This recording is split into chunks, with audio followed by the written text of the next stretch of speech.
Switzerland गए थे घुटना के चोट के इलाज कराने के लिए और अपने भक्तों को कहते हैं स्वदेशी अपना। केवल देश में ड्रामा हो रहा है, चंद मुट्ठी भर लोगों का देश बनाने की ये साजिश चल रही है।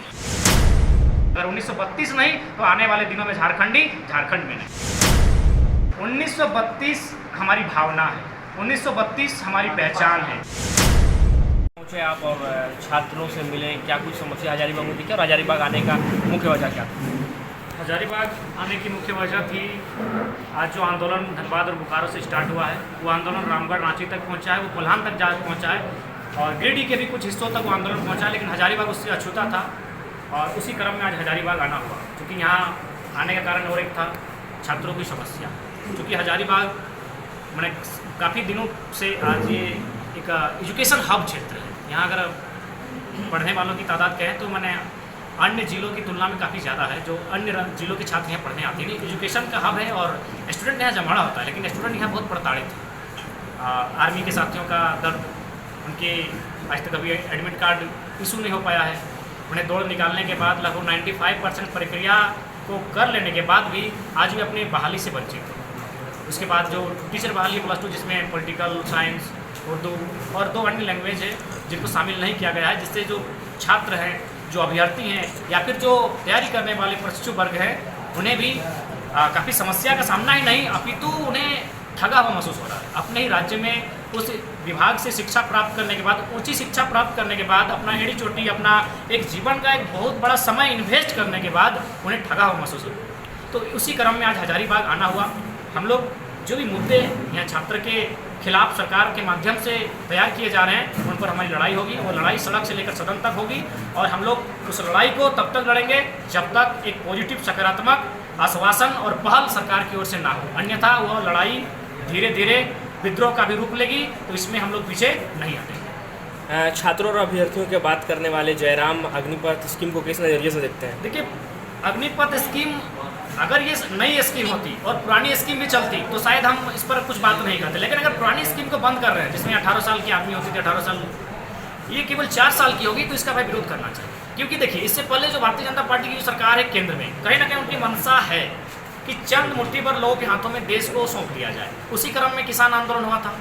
किसानों को जब नहीं सके तो किसानों के बेटे, क्योंकि आपको देखिए, भले लोग, भारत देश एक इमोशनल देश है, यहाँ लोग भावनाओं से खेलते हैं। कोई धर्म की भावना से, कोई जात की भावना से, कोई क्षेत्रीयता की भावना से लोग अक्सर खेल जाते हैं। तो उसी क्रम में ये तर्क दिया जा रहा है राष्ट्रवाद।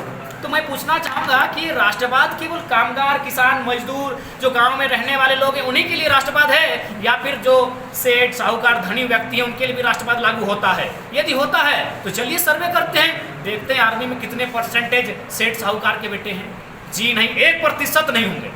सब 95% जो बेटे होंगे आर्मी में, वे गांव गरीब किसान के बच्चे हैं। तो इसमें तो देख रहे हैं कि दंगा बढ़ता जा रहा है, मामले बढ़ते जा रहे हैं, केस बढ़ते जा रहे हैं। देखिए, सरकार जैसे ही एक मामला शांत होता है, दूसरे मामले को प्रोजेक्ट कर देती है और वास्तव में कुशल राजनीति यही कहती है कि लोगों को एक मुद्दा समाप्त तो दूसरे मुद्दे पर उलझा के रखा जाए। आप इसको राजनीति परिप्रेक्ष्य में रखते हैं या फिर सामाजिक परिप्रेक्ष्य? देखिए, जो अग्निवीर का मामला आया है तो राजनीतिक परिप्रेक्ष्य रखेंगे। कुछ दिन पूर्व किसान आंदोलन था। 1932 हमारी भावना है, 1932 हमारी पहचान है। 1932 झारखंड में झारखंडियों के हक दिलाने का एक बहुत बड़ा अस्त्र है। अगर 1932 नहीं तो आने वाले दिनों में झारखंड में नहीं। तो इसका उलगुलान जो है, जितने तेजी से उलगुलान शुरू हुआ था, अब तो ये उलगुलान है दिकों के हाथ में जाता दिख रहा है। आपके शायद दिकू कहाँ दिखे आपको इस उलगुलान का नेतृत्व करते हुए? बहुत जगह दिखे हैं। कुछ लोग बयानबाजी भी कर रहे हैं इस पर कि हम भी चाहते हैं कि लागू हो, लेकिन वो तो लागू करना, बयान देने से और आंदोलन करने से दोनों में फर्क तो अभी तक तो बयानबाजी ही चल रहा है। जी नहीं, हमने आंदोलन किया है, 5 लाख लोग हम सड़क में थे, उसे बयान कहेंगे आप? स्विट्जरलैंड गए थे घुटना के चोट के इलाज कराने के लिए और अपने भक्तों को कहते हैं स्वदेशी अपना।